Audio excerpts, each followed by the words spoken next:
กราบคารวะแด่ไตรไวยสาปุญญาปารมีธรรมพระมหาเถรานุเถระเจ้าคณะพระสังฆาธิการภิกขุสงฆ์สามเณรจุตนจุองค์โดยความเคารพเจริญสุขเจริญปอนพอออกไม่ออกสถานบุญสินจองห้องวัดจุหนุ่มเท่าใจยิงก็ขอน้อมต้อนรับทุกท่านเข้าสู่รายการมรดกธรรมกำเมืองทางสถานีวิทยุกระจายเสียงพระพุทธศาสนาแห่งชาติและสังคมรื่นเพื่อการศึกษาพระพุทธศาสนาและวัฒนธรรมคลื่นพระพุทธศาสนาและจริยธรรมส่งสัญญาณกระจายเสียงจากสถานีวิทยุวัดฝ่ายหินตำบลสุเทพอำเภอเมืองจังหวัดเชียงใหม่สถานีวิทยุวัดหนองกายตำบลสันปะยางอำเภอแม่แตงจังหวัดเชียงใหม่สถานีวิทยุ CM77 วิทยุอินเทอร์เน็ตล้านนาสถานีวิทยุพระพุทธศาสนาจังหวัดเชียงรายสถานีวิทยุคลื่นพระพุทธศาสนาและจริยธรรม FM 96.0 เมกะเฮิรตซ์ตลอดจนวิทยุชุมชนเสียงตามสายห่อกระจายข่าวตามวัดตามวาตามหมู่บ้านต่างๆที่ต่างปอแก่ปอแคว้นที่ต่างสมปานเจ้าวัดได้เปิดให้พี่น้องญาติโยมศรัทธานาบุญได้รับฟังกันอยู่ในเวลานี้ พร้อมกันนี้พระเจ้าประสงค์องค์เนรญาติโยมสาธุชนทุกท่านที่ได้ติดตามรับชมรับฟังทั้งภาพและเสียงการไลฟ์สดรายการมรดกธรรมกำเมืองต่างสถานีมรดกธรรมกำเมืองวัดวังสิงห์คำต่าง104ธรรมะคลายเครียดต่างทีวีวัดฝ่ายหินต่าง YouTube และหน้าจอ Facebook Live ของสาธุชนญาติโยมทุกท่านที่ได้เข้ามาแล้วกดแชร์สระเอชอช้างรอเรือกรันอ่านว่าแชร์กดแชร์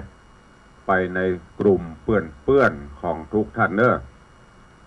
ไผ่ที่เข้ามาแล้วเมตตากดแชร์1แชร์1บุญ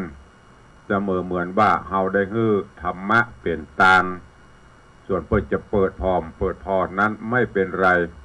กดแชร์ไปในกลุ่มเพื่อนๆของท่านของดีไม่ต้องเก็บไว้คนเดียวแชร์ไปเต้นแชร์เสียงธรรมแชร์เสียงบุญแชร์สิ่งที่เป็นสาระข้อคิด ดีกว่า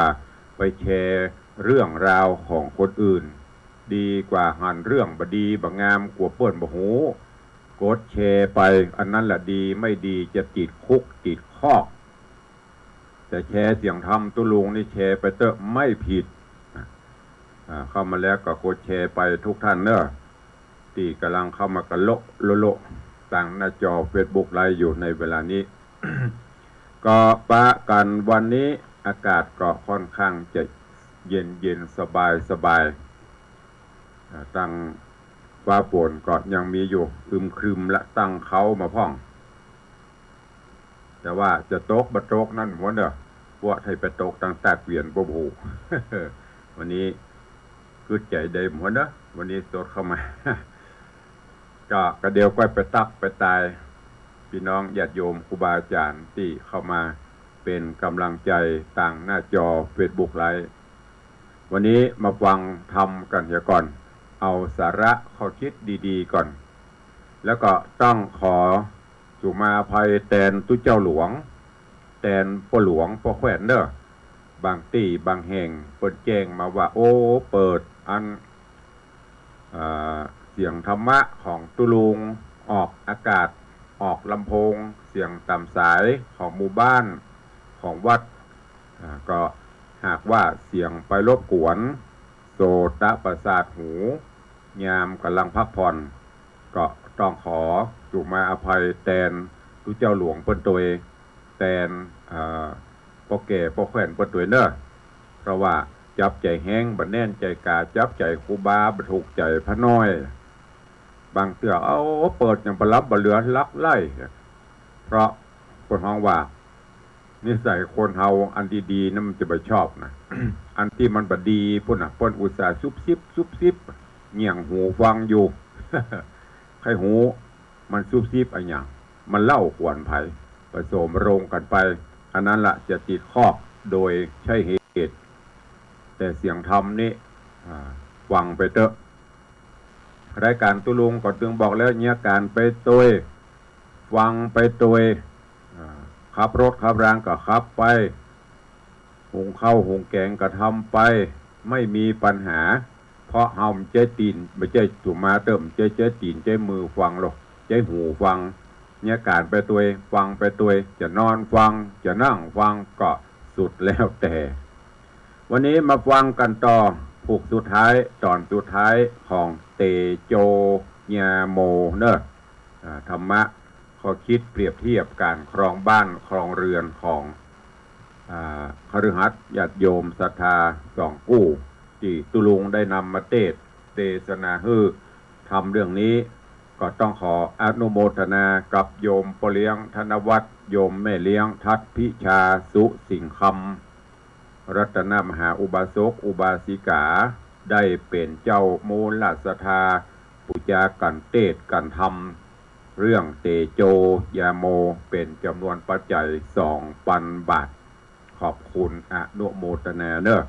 นอกนั้นก็มีญาติโยมหอมมาพ่องคน100-200ไผ่พ่องลืมไปละจดชื่อเปิ้นเอาไว้ในหัวละก็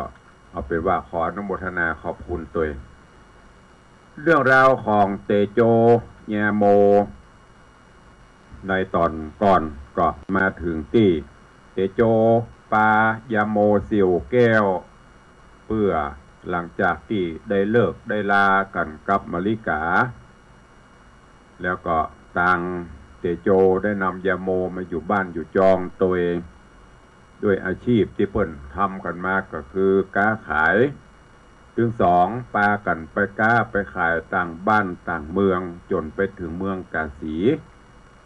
ก็ไปพบไปปะกับแม่หญิงคนหนึ่งเป็นสาวงามชื่อว่าฟองจันหรือจันฟองนะ พอไปถึงไปพบไปปะใส่เปิ้นกำลังนั่งต่อผ้าหูกต่อฝ้ายกันอยู่ก็ได้เกิดปฏิภักษ์หันกันกับปิ้งกับฟองจันซึ่งตอนนั้นอายุกำลังได้16 ปีก็ต่างเตโจกับยาโมได้ไปอู้ไปฟู่ไปจ๋าคืออาจจะเป็นกู้บุญปรมีกันอีเตอะ ก็เลยไปต้องตาต้องใจกันถ้าภาษาตะกอนเพิ่นก็ฮ้องว่าไปจีบกันไปถึงเปิ้นเรื่องการก็อู้กันไปถามกันไปเอาวันเดือนปีเกิดโดยเฉพาะแม่ของฟองจันก็เอาวันเดือนปีเกิดตึงของยาโมตึงของฟองจันมาบวกลบคูณหารกันก็ปรากฏว่าโอ้เขาจะได้อยู่เป็นกู้เป็นกีมกันรู้นี่จะได้ฝากผีฝากไข่ไว้ด้วยกันครั้นจะตกลงโปร่งใจเลยเนอะก็ดูกันไรเปิ้นก็เลยทดสอบปัญญากันก่อนว่าจะอยู่ด้วยกันได้ก่อจะแก้ปัญหาอันยังจะได้พ่องต่างฟองจันก็เลยตั้งปริศนาถามตั้งแต่ยันตวานี่อย่างที่เปิ้นถามว่าลุงเลี้ยงตุพระไว้กี่ตนเลี้ยงขยมไว้กี่คนยาโมก็บอกว่าโอ้เฮาเลี้ยงตุเจ้าไว้6 ตนขยมมีสักคน เดี๋ยวนี้ขยมก็ตึมมีละเอาไปเอากู้ไปกินหมดละเดี๋ยวนี้ละแล้วก็กาดแก้วมานี่ ฟ้องจันก็ถามปัญหาแต่ว่าลุงลุงเจ้ามาถึงกลางตางน่ะได้ปะขี้ค้าน3 จำพวกกอขี้ค้าน3 จำพวกนี้ก็คืออันหนึ่งขี้ค้านกีนอันหนึ่งขี้ค้านสวยล้างแถมอันหนึ่งขี้ค้านอยู่3 จำพวกเนี่ยมันได้แก่อันหยังถามยาโมก็แก้เราบอกโอ้อันขี้ค้านกินนั่น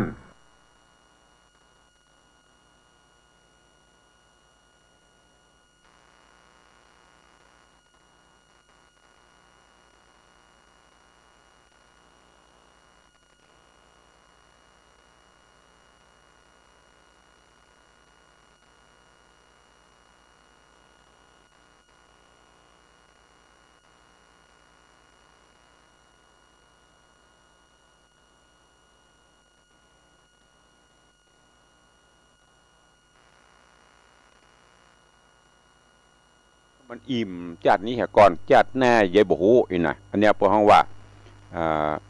กิบ่อ้วงกินไปแน่ มีหยังก็กินจนหมดจนเสี่ยงขี้ค้านสวยล้างก็ได้แก่หูว่าบาปกรรมเป็นจะได้ศีลมีกี่ข้อหูหมดอย่างเฮาขันจำเตือนนะเป็นพิธีเป็นประเพณีบ่ได้ยังโดยเฉพาะล้านนาเขานี่ดาขันเข้าตอกดอกไม้งามเวลาจะมีเตศมีสวดมีงานบุญกุศลเอาขันไปขอศีลขันขอศีลกับตุเจ้าเปิ้นก็คือแต่ไม่เอาไปปฏิบัติอันนี้เป็นบางส่วนเริ่มเจ็ดถึงหมดนะบางส่วน เนี่ยหูผิดศีล5 ศีล 8มั่วแต่ว่าบ่ได้เอาไปล้างไปส้วยคือบ่ได้ปฏิบัติตามศีลตามธรรมเนี่ยเพราะว่าขี้ค้านส้วยขี้ค้านล้างอันขี้ค้านอยู่ก็ได้แก่สวรรค์จันทร์ฟ้าตาวติงสาจันทร์ต่างๆเนี่ยเป็นสถานที่สุขบานหวานใจก็ยังบ่มีไผใครไปอยู่เป็นจะได้บ่ใครไปอยู่ก็ลองสังเกตพอนี่มีแต่เรื่องแต่ราวตุเจ้าก็เอาแต่เนอนำมาชี้มาบอกหนต่างนานา นำปาญาติโยมศรัทธาประพฤติปฏิบัติตามศีลตามธรรมต่างหลักธรรมคำสอนของพระพุทธเจ้าเพื่อที่จะฮื้อ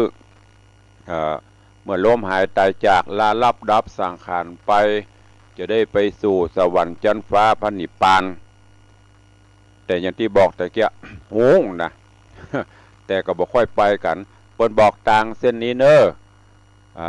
ไปถึงจุดหมายปลายทางที่ง่ายไปถึงจุดหมายปลายทางที่สะดวกเป็นถนนคอนกรีตเป็นถนนลาดยางบะตอยราบเรียบบ่ไปและไปทางอื่นค่ะที่มันเป็นหลุมเป็นโม่งเหล่านี้เป็นต้นนางก็ยังถามปัญหาถามว่ามีคน3 จำพวกหนึ่งดีแต่กินบ่จ้างไว้จำพวกหนึ่งรับบ่จ้างนอนจำพวกหนึ่งบ่จ้างสอดบ่จ้างแอวคน3 จำพวกนี้ได้แก่อันหยังถามยาโมญาติโยมทั้งหลายเราคือพอตะกอนเนี่ยกว่าพระเจ้าบัจเจ้ขลึกปึกปักหันอันนี้หล่อดีปิ้งเอาเลยไปเจ้านะโอ้น้องนี่งามสวดทรงองค์เอวงามเอาเลยมันเจ้านะเปิ้นถามกันก่อนบัจเจ้พอก็งามตังนอกเปิ้นพองามตังในเป็นจะได้พ่องงามตังในพอจิตพอใจกันก็ลกแล้วถึงจะตกลงโปร่งใจกันอันเนี้ยญาติโยมทั้งหลายถามไป จนยาโมก็แก้ว่าโอ้จ้างกินบ่จ้างไว้อันนั้นก็ได้แก่โคนกับตำบุญนี่ฮือติ๊กแต่บ่รักษาศีลเหมือนอย่างในธรรมอย่างก็มหาบุรนิพพานกับนิพพานสูตรนะตีตายไปละเมื่อเป็นคนในตาลเตะ ตายไปก็ยังบ่ตกมันหกอยู่ ลูกก็ไปถามพุทธเจ้าบอกโอ้ป่อสูแม่สูนี่เมื่อเป็นโคนนี่ตานแตะเสียงสปะอย่างกระตานแต่บ่มีศีลเนี่ยเพราะว่าอันเนี้ยจ้างกีนบ่จ้างไว้ก็คือทำบุญแต่บ่รักษาศีลบ่ฟังธรรมได้แก่เสาะว่าหากินบ่ได้กึดการบ้านการเฮือนที่บ่จ้างห้างบ่เป็นเนี่ย แล้วก็แห่มาหนึ่งก็คือได้อันอย่างมากก็กินจนหมดจนเสี่ยงบ่จ้างบิดบ่จ้างแบ่งปันไผเพิ่นบอกว่ากินตัวบ่เอาไปแล้วป่าไผจะปมาฮื้ออย่างที่ลุงเคยเล่าฟังมาก่อนเนี่ยกินตำน้ำพริกแต่แดงได้กินแผ่วลาบปุ่นก็คือข้ามหัวบ่ใจกินข้ามหัวอย่างเพลงนะเนี่ยกินแล้วบ้านใกล้เงินเคียงโอ้วันนี้ลองจิ้มเนอะตำน้ำพริกผักลวกน้ำพริกตาแดงส่งไป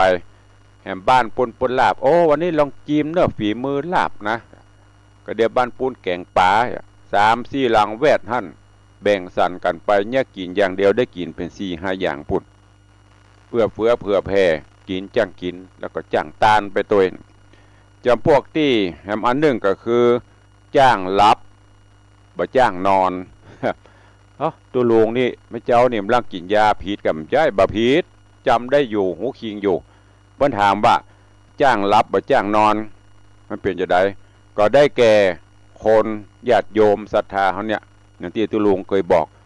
ไหว้พระก็บ่จ้างไหว้พระก็เป็นเกณฑ์ขันก็บ่จ้าง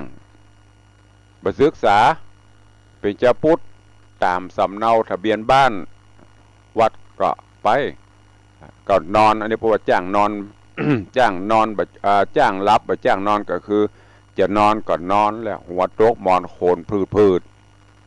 บ่ไหวพระบ่นบธรรมบ่นึกถึงกูลป่อกูลแม่เหล่านี้เป็นต้นเนี่ยเพราะว่า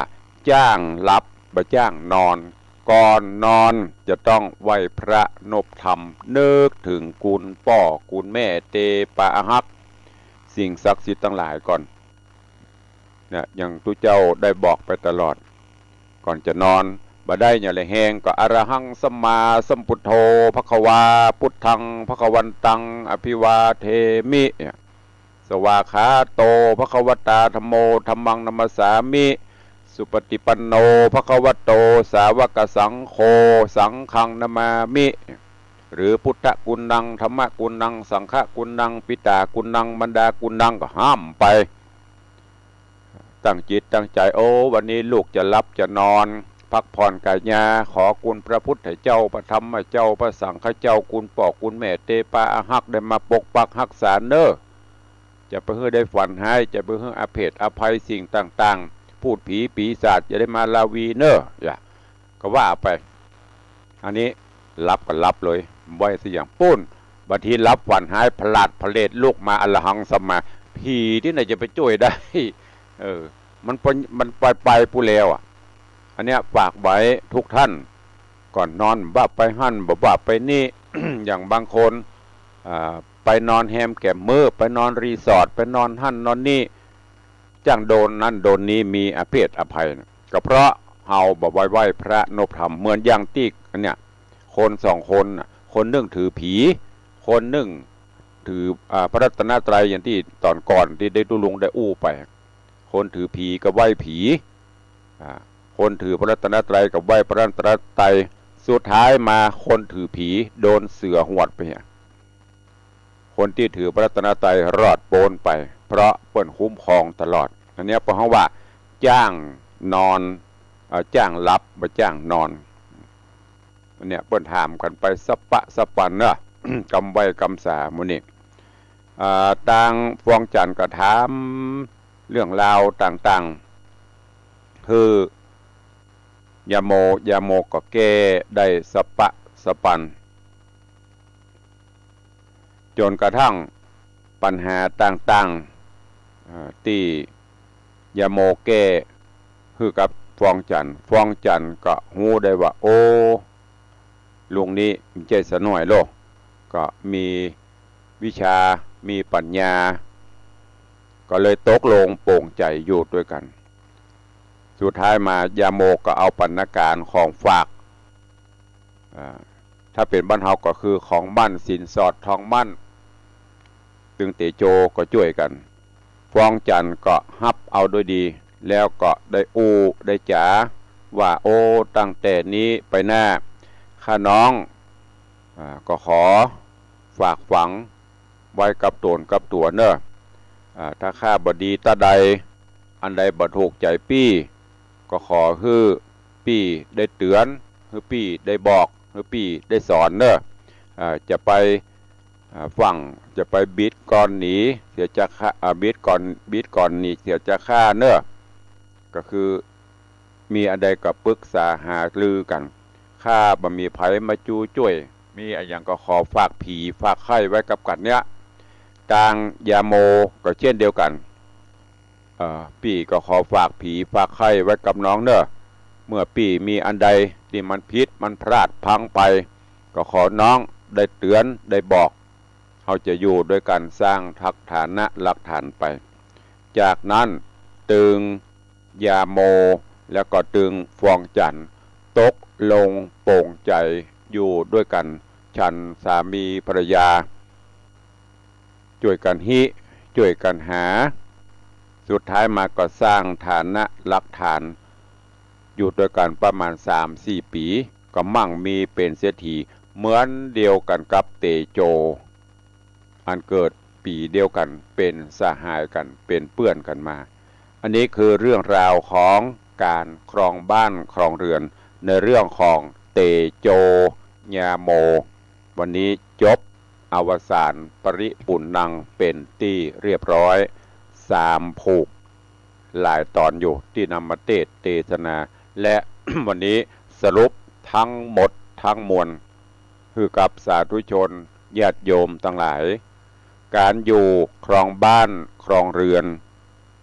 ตกลงโปร่งใจอยู่ด้วยกันอย่างที่ได้บอกไปจะไปพอกันแต่ตัวจะไปพอกันแต่ที่หน้าตาจะไปเอามาเป็นบรรทัดฐานอย่างที่เพิ่นบอกว่าหูดูหน้าบ่หูใจพอกันแน่พอหน้ากันมาบจิตใจจะกึดจะใดก็เฮาก็ยังบ่หูแม้แต่บุคคลรอบข้างเฮาถึงวันว่าจะเป็นไผเฮาบ่หูจิตหูใจเปิ้นจะกึดจะได้กับเฮาอันเนี้ยตุลุงขนาดเป็นตุเจ้าก็ยังมีนะคนที่เปิ้นฮักก็มีโบราณเปิ้นถึงว่าคนฮักเต้าผืนหนังคนจังเต้าผืนศาสตร์ก็คือเสื้อ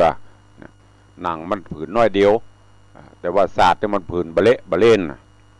เพราะฉะนั้นเฮาก็ต้องปรับปรุงตัวเก่าไปยิ่งเป็นผัวเป็นเมียอยู่ด้วยกันฝากผีฝากไข่ไว้ด้วยกันก็ต้องดูแลเอาใจใส่กัน เมื่อยังไผที่ดูรายการอย่างก็ปัญญาปันสุขอันนี้ไม่ใช่โฆษณาเปิ้นเนอะแต่เป็นรายการที่มีประโยชน์รายการตะคืนนี่พอเปิ้นเอาคนที่เปิ้นห้องเพศที่3เปิ้นตกลงโปร่งใจอยู่ด้วยกันดูแลกันฝากผีฝากไข่ด้วยกันตายแทนกันได้สุดท้ายมาฟ้าหลังฝนรายการเปิ้นหูก็เลยเอามาออกอากาศตะคืนนี้ถ้าใครได้ดูเนี่ยจะเป็นจะได้กระจ้างทุกข์ก็อยู่ด้วยกันสุขก็อยู่ด้วยกันในก็ตกลงโปร่งใจอยู่ที่สำคัญก็คือศีลธรรมเอามาใช้ไว้เนื้อเชื่อใจกันจะไปนอกจิตนอกใจอย่างที่ตุลุงบอกไปนะมีอย่างก็อู้กันนอนเมื่อคืน จะไปบีดหลังต่ำปรึกษาหารือกันไปนั่นแหละคือเป็นเวลาที่เฮาจะได้อู้ได้จ่าได้พักผ่อนกันยาโอ้ไอหรือโอ้ป่อมันวันนี้เนี่ยการเป็นจะได้พ่องเหนื่อยก็ตั้งแต่เจ้ามาเนาะเป็นอันนั้นนี่ก็อู้กันไปกะอันนี้มีอย่างน้อยก็ไปทำหมอดูหมอตรายปุ่นไปถือเลิกผ่านนาทีอันนั้นก็เป็นองค์ประกอบแต่ที่สำคัญนั้นสองเฮาต้องเข้าใจกันอู้จากันมีความเคารพนับถือกันอย่างยาโมกับฟองจันเนี่ยเปิ้นอู้กันเปิ้นถามฝากผี ฝากไข่อย่างไว้ตัวกันสุดท้ายจากตีบ่มีอย่างเกาะก้อยๆมีขึ้นมาไม่ยิงก็หูจักเก็บหอมรอมริบไว้ ใจผัวซอกมาเหือนไหลไข่ย้อยก็เดี๋ยวก็เครื่องสำอางแป้งลิปครีมยี่ห้อดังก่อนสั่งซื้อติ๊กอันนี้ก็ใจบ่ได้ใจหมอกปอเสื้อผ้าอาภรณ์ก็เหมือนกันคนเฒ่าคนแก่เปิ้นบอกว่าโอ้เฮานุ่งปกปิดกายาไปใจนุ่งแล้วมันจะลอยขึ้นฟ้ามงลงก็ไม่ใจหมอกปอหายพอดีบะฮะเกินไปบะเลิศเลอเกินไปฮู้จักฐานะฮู้จักหลักฐานของเฮาว่าสมมติสตางค์100อย่างเงี้ยหันเปิ้นมาขายผ้าเหมาะพื้นตะได้150กูยืม50อีกติดนี่เปิ้นไปแหมเครื่องใจไม้สอยอย่างต่างๆก็เหมือนกันจะไปฮิตจะไปติดโดยเปิ้นหูสถานะของเฮา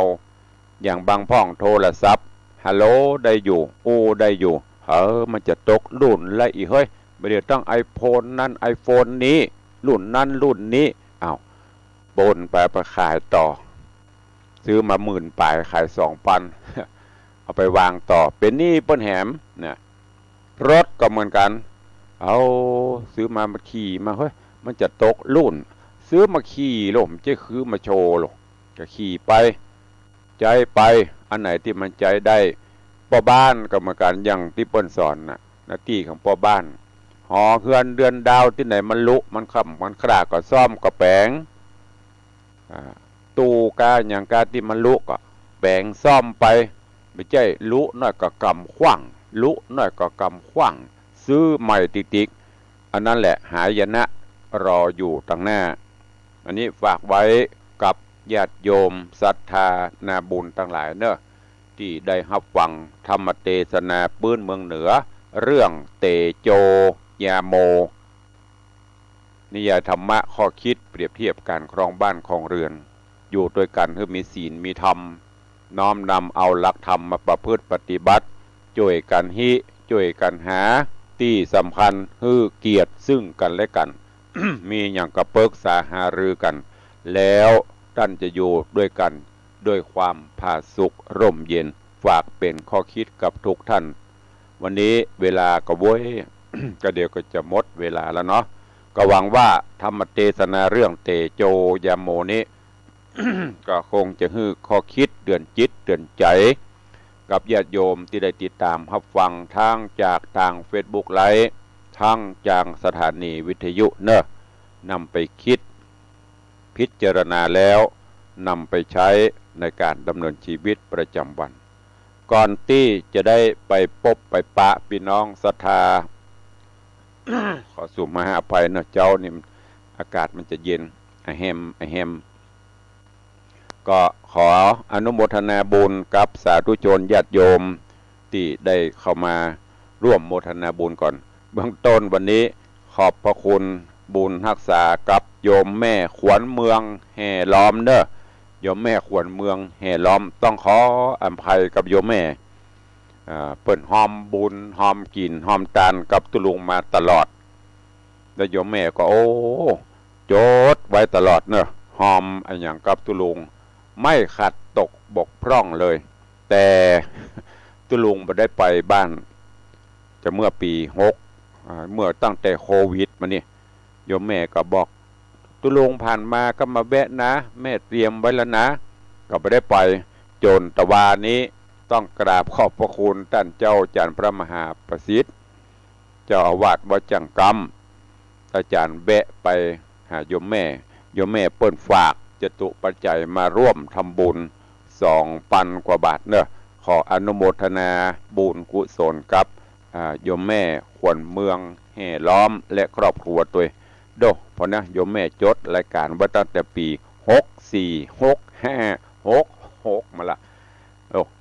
ตั้งแต่โยมพี่สาวเสียแล้วนะโยมพี่บัวคำพี่สาวของตุลุงเสีย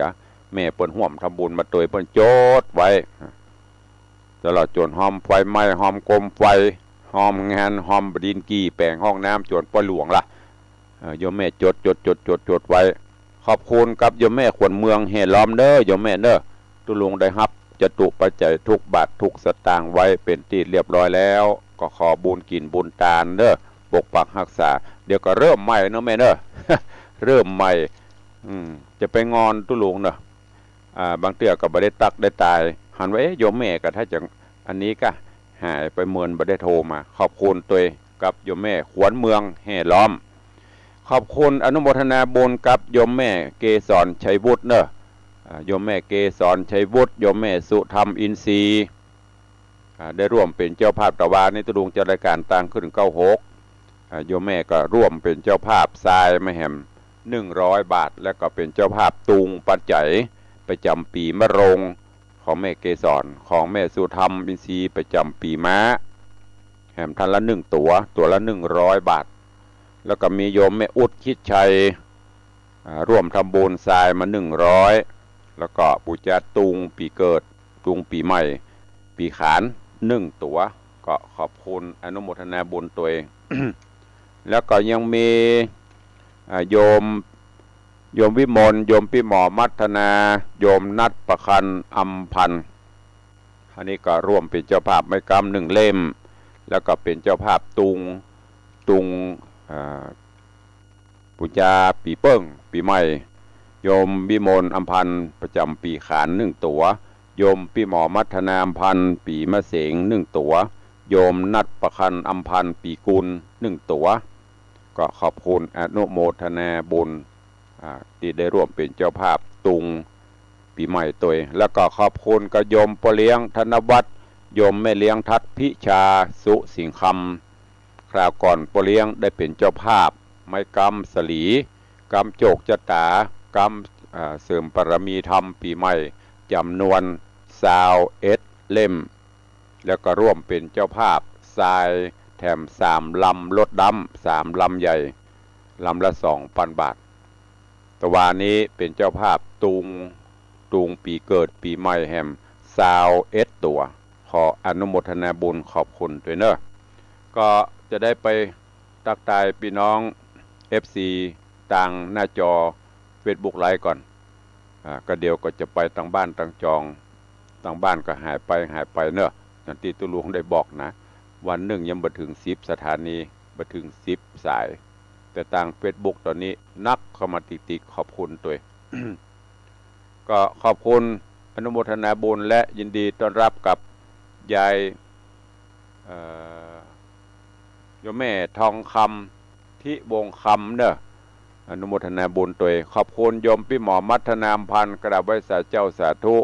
เจริญปอนคุโยมสลินทิพย์บุญเลิศน้อมกราบไหว้สาเจ้าสาธุเจริญปอนเจริญปอนคุณโยมชิชบากราบไหว้สาเจ้าสาธุเจริญปอนน้อมกราบไหว้สาปรมีธรรมหลวงพ่อพระครูสถิตเจติยาลักษณ์ท่านเจ้าวาดวัดเจดีย์แม่ครัวเจ้าคณะตำบลแม่แฝกใหม่เจริญปอนคุณโยมวิไลนวลศรีไหว้สาเจ้าตุลุงเจ้าสาธุเจริญปอนเนอะเจริญปอนคุณโยมจนจันทร์ซ้อนคำกับไหว้สาเจ้าสาธุเจริญปอน เจริญปอนคุณโยมจันสายแปลงหลวงไหว้สาเจ้าสาธุเจริญปอนเจริญปอนโยมปเลี้ยงธนวัฒน์โยมแม่เลี้ยงทัดพิชาสุสิงคำเนอะกับไหว้สาเจ้าไหว้สาครับผมหลวงป่อท่านพระครูก็ได้จะเป็นหลวงปู่แล้วเนอะ ปเลี้ยงไปจะคอมเมนต์มาเจ้าขอบคุณคือกำลังใจอนุโมทนากับปเลี้ยงตัวขอปอนกำอวยพรอันประเสริฐปิกไปปกปักรักษาปเลี้ยงไปเลี้ยงตัวเนอะเจริญปอนโยมแม่จันดีวิสุทธินันท์โยมแม่จันดีวิสุทธินันท์กับไหว้สาเจ้าสาธุเจริญปอนโยมแม่เนอะเจริญปอนครูบอยเทพประสิทธิ์ต้นเฮือดสาธุครับสาธุเจริญปอนตัวเจริญปอนโยมอังคณาชัยมงคลน้องเจี๊ยบกราบนมัสการตุลุงเจ้าวันนี้ออกมาดู ดูแสงเหนืออ๋อบ้านเปิ่นจะมีแสงปีในหลายปีกะเปิ่นจะมีเตื้อหนึ่งแล้วก็ลวดฟัง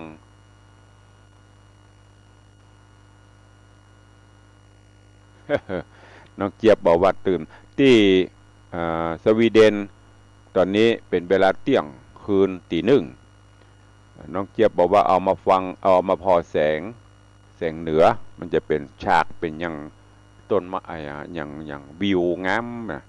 ก็ลวดตาเป่งลึงเลย ก็เด็กก็รับระวังเนอะรับลูกควายแล้วหัวจะโนนะ เจริญปอนยายเพลินเพื่อนเกษตรยายเพลินเพื่อนเกษตรเจริญปอนโยมแม่ปราณีพยัคฆ์ไคหพลเสือใต้ขอบคุณอนุโมทนาเนอะกบกาบใบสาเจ้าเจริญปอนโยมตูโยมสุรัตน์เสาคำวิเวกวรรณารามเจริญปอนโยมอ้อยโยมอ้อยโยมอ้อยเนาะ ถ้าอ่านผิดก็สุมาตรเนอะอ่านมันจะอ่านภาษาอังกฤษนะ AOI อ่านว่าจะใดก็มาอ้อยก็อ้อยก็ไอเนี่ย กราบไหว้สาเจ้าโยมปีโอเปิ้นทำงานเปิ้นก็เฟซตุลุงก็ติดตามอยู่แต่อ่านภาษาอังกฤษมันจะอ่านยากนะเจริญปอนโยมแม่ดาหวันคำวังเข้ามาติดตามรับชมรับฟังแล้วก็มีไพแฮมเจริญปอนพินาศอินสมเจ็ดสีเจริญปอนโยมเพชรเนอะเจริญปอนโยมเปียนชลีคำกิติโยมสมทรงสิทธิตาเข้ามาติดตามรับชมรับฟังกันสาธุอนุโมทนาบุญตัวเองน้องเจี๊ยบไข้หัวเขาใส่ สาธุเอาต่อไปจะได้ไปตักไปตายตั้งบ้านตั้งจองใครจะร่วมตั้ง Facebook เนอะตุลุงฝากไว้ใครจะตานไม่กำจรีปีใหม่ตามจารีตประเพณีฮีดหอยโบราณเฮาเมืองเหนือล้านนาเฮาเนอะเป็นไม้กำใหญ่ไม้กำหลวงปีหนึ่งเฮาก็ตานกันไปอธิษฐานจิตกันไปกำโจกกำใจกำหน้าที่การงานเสริมชะตาบารมีธรรมเล่มละ500 บาทตุงปัจจัยจากที่เฮาตานตุงใส่หมูตุงใส่จ้างปีนี้ตุลุงก็คิดว่าโอ้เอาเปลี่ยนเอาเป็นตาลตุงปัจจัยตัวละ100 บาทก็มีตัวละ500ก็มีตัวละ200 300ก็มีโอ้มันเป็นได้ตุลุงก็คือถ้าตัว500ก็เอาแบงค์100ไปใส่ในตุงปัจจัยอย่างที่เฮาเคยจักขึ้นพระธาตุนั่นนะเขียนวันเดือนปีเกิดใส่เข้าไปก็เอาไปปักเฮาก็จะได้ปัจจัยนั้นบำรุงวัดตัวเองปรับเปลี่ยนไปตามกาลเวลาแล้วก็ทรายนี่ต่อไปก็จะต้องได้นักที่เขาจะมีการคืดการสร้างไปถ้าจะห้าเป็นลำรถดำก็ลำละ2,000 บาทหรือตามจิตเจตนาศรัทธาเนอะพี่น้อง FC แฟนรายการที่ติดตามรับชมรับฟังต่าง Facebook ไลฟ์ใครห่วงบุญกุศลกับตุลุงกับต่างวัดก็คอมเมนต์แจ้งเข้ามาได้ส่วนพี่น้องศรัทธาต่างบ้านก็โทรศัพท์เข้ามาเหลือเวลาแถมประมาณ5-6 นาทีจะได้ได้จ่าพี่น้องต่างบ้านต่างจองโทรศัพท์เข้ามาร่วมกันเนอะ0817836540โทรเข้ามาใครจะจะจะห่วมบุญกับบ่ห่วมบุญก็ได้ไม่เป็นไรตั้ง Facebook ตุลุงตักตายบทั่วถึงก็สู่มาเนอะตะกี้ตุลุงต้องมาพอตั้งโทรศัพท์ตัวพอตั้งในหน้าจอตัวเองเตื้อมันตัดไปก็ขอต้อนรับทุกท่านตัวเจริญปอนโยมปอเลียงธนวัฒน์ ตุสิงห์คำกับไว้สาครับไว้สาครูบาท่านเจ้าสุวัตสุวาพระเนรเห็นน้อยแล้วก็นักศีลนักบุญเลยเนอะเพื่อร่วมรำบุญตัวสารเอาไว้หาคุณพ่อคุณแม่คุณพระพุทธเจ้าพระธรรมเจ้าเนาะไว้สาคุณหลวงพ่อท่านพระครูตุลุงในวังรักษาสถาFCคู่คนอีกว่าอีกก็ได้ครับได้โมดแต่ถ้าเอาตุลุงไปรักษาต้องจ่ายนะวัน5 บาท กลับไปดูแลขอบคุณตุลุงในวังปกปักรักษาเนื้อเป็นที่ไว้ที่สาของพระไทยปีเนื้อตาไฟสาขาสาธุบุญรักษาสุขภาพสมบูรณ์แข็งแรงทั้งกายและใจอยู่ดีมีสุขนะเพียงเนอไฟสาขาสาธุขอบคุณโยมปเลี้ยงถามว่าอันไหว้กุลตุลุงไปรักษาได้เอาคืน5 บาท ก็ไหว้ไปห้ำหิห้ำไฮไปอย่างอีแม่บางคนอีแม่เนี่ยอีถูกกอดตุลุงอย่างหนก่อนน่ะอันอีแม่ลงเฮือนบ่ได้นะอีแม่หยาดน้ำบนเฮือนได้หมดเนอะไม่มีผิดห้ำไปเถอะเฮาว่าบาลีบ่ได้เฮาก็ว่าไปแต่ที่แน่ๆจะได้ก็จะไปลืมไหว้พระนบธรรมก่อนรับก่อนนอนเนี่ยอย่างเปิ้นปริศนาธรรมเปิ้นถามกันตะเกียจ้างรับบ่จ้างจ้างรับบ่จ้างนอนเนี่ยเป็นจะได้จ้างรับบ่จ้างนอนก็ก้อนจะรับมันก็ต้องนอนก่อนกระทรวงกันนั่นแหละคือไหว้พระนบธรรมก่อนนอนเอาสายต่อไปสายที่1ปเลียงธนวัฒน์สายที่2จะมีใครเอ่ย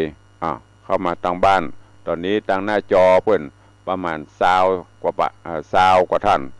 เข้ามาฟังกันทางบ้านเหรอเงียบปิ้งมีกระปเลียงใครจะตัวตุลุงเข้ามาเด้อบอกกองตุลุงว่าถ้าบ่ถึง10 สายวันนี้จะย่างปะตอนโลโทรจ้างหมดที่ฮื้อเฉยๆดับปิ้งเอาเสือใต้ว่าใดสาธุฟังอยู่เจ้าใกล้ปีใหม่แล้วสาธุอนุโมทนาแล้วได้ไปทำบุญดีละบุญรักษาเนอะไม่ได้เข้าไปปีใหม่เนอะมันได้บ้างไม่ได้ก็ได้ไหมเดี๋ยวอันไปการไม่กำได้ลูกบ่าวมาได้เลยลูกบ่าวก็มาจะไปตัวสาธุบุญรักษาเนอะเจริญปอนสาธุเจ้าขอบคุณโยมแม่ปราณีพยัคฆ์ไคหพลเสือใต้เอาสิ่งเหนือไปไหนเสือใต้มาแล้วชายกลางมาแล้วสิ่งเหนือไปไหนดักปิ้งลูกตะกะฮัลโหลก็คอมเมนต์เข้ามาในจอฮัลโหลโยมแม่จันดีวิสุทธินันท์ไปฟังตั้งหนองกายพ่องเปิ้นไลอยู่ก่อเปิ้นลิงอยู่ก่อแจ้งเข้ามาตัวไปฟังสถานีได้พ่องช่วงเจ้านี่จะมีCM77 ก็บอกว่าลิงอยู่ก่อพายุในตัวเมืองอย่างก็ 97.75 กะถ้าฟังดีก็ลองโทรบอกตุลุงเจริญปอนฟังอยู่ก็โทรมาพ่องเด้อคือกำลังใจสาธุบุญรักษาโยมแม่สมทรงสิทธิตาอีกะฟังอยู่เนอฟังอยู่ตึงวันก็โทรคือกำลังใจกันตุลุงก็จะได้หัวกว่าญาติโยมไผ่ฟังพ่องเนี่ยอย่างปเลี้ยงเนี่ยปนฟังตึงวันว่า96ว่า104ว่าตังคลื่นใดตุลุงจัดหรือรายการครูบาอาจารย์ปนฟังแล้วก็รายงานตัวตลอดทางต่าง Facebook ปนก็พอต่างวิทยุปนก็โทรก็ฟังอันเนี้ยจะได้รู้อย่างตอนเนี้ยที่ตุลุงบอกไปเนี่ยไผ่ฟังตังวัดหนองกายพ่องสถานีวัดหนองกายโทรศัพท์แจ้งเข้ามากำโซนตั้งเหนือนี่จะฟังจากหนองกายเนี่ยอย่างแม่จันดีนี่ได้เปรียบหน่อย104ก็ได้ทั้งหนองกายก็ได้เจริญปอนมาละสิ่งเหนือเปิดอยู่นะเจ้าหนองกายอันกะจะได้หูเจ้าแม่ฟังขึ้นหนองกายกะเจ้าฟังขึ้นไหนของพ่อมี2-3 คลื่นก่อนนะเขาบอกว่ามันเปิดแล้วมันสาดีละสาธุอนุโมทนานะแม่เนอเจ้าเริ่มปอนอย่าเปิ้นรายงานมาจะได้หูหนองกายเปิ้นก็ลิงถึงวันนะแต่ที่ถามไปผู้อำนวยการเปิ้นก็จะได้หูว่าสถานีหนองกายอยู่ปุ้นนะก่อนจะถึงวัดพระบาทสีหอยพุ่นนะแม่จันดีอยู่เจดีแม่ครัวเพ่นะก็ยังรับวัดหนองกายได้อันเนี้ยเป็นผลดีตั้งเจ้าหน้าที่ช่างเทคนิคเปิ้นจะได้หูอันเนี้ยตุลุงบอกกับว่าจมเปิ้นบ่โทกก็จม มิได้จมแต่เพื่อประโยชน์ของท่านผู้ฟังเราจะได้รู้ว่าฟังจากที่ไหนพ่องบอกว่า CM77 เนี่ยในตัวเมืองนี่นะเปิ้นลิงก์อยู่ก็ได้จะลองถามพอลองช่วยเช็คพอกำเนิดท่านพอ104เช็คพอว่าของCM77 เปิ้นยังลิงก์อยู่ก็ถ้าบ่ลิงก์ก็จะบ่ได้บ่ต้องประกาศอันสถานีนี้มันจะได้บ่ได้เสียเวลาได้ทราบข่าวว่าตังเจียงไฮ้เปิ้นก็ถ้าจะตัดแล้วนะสถานีวิทยุพระพุทธศาสนาจังหวัดเชียงไฮ้บางพ่องก็ว่าลิงก์อยู่บางพ่องก็ว่าบ่ลิงก์ก็เลยบ่ฮู้ว่าบ่ลิงก์จันทร์คำแสงบุญว่าจะได้